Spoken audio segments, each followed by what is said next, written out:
জি,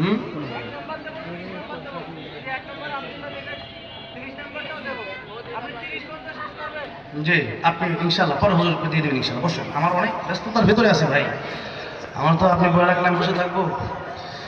সেই জন্য গজলটাই আমাদের মাটিরে, যে গজলটা আপনারা অনেকেই শুনেছেন, প্রায় প্রতি মাহফিলে এই গজল গাইতে হয়। কবে যে এটা শেষ হবে গাওয়া, আল্লাহ কবুল করেছেন, ঠিক না ভাই? ঠিক। সেই জন্য ও মদিনার মাটি রে, সকল সুখ বুঝি তোর কপালে। ও মদিনা রে, তোর বুকে আমার নবী, যার লাগে পাগল সবই, যার লাগে মা তোর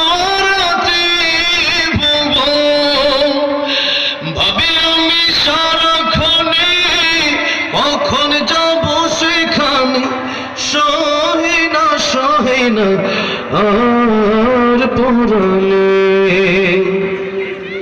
ও মদিনার মাটি রে, সকল সুখ বুঝে তোর কপালে। ও মদিনা রে, পাখি যদি হতাম আমি, উড়ে উড়ে যেতাম আমি, থাকতো না মানে কোনো যাতনা।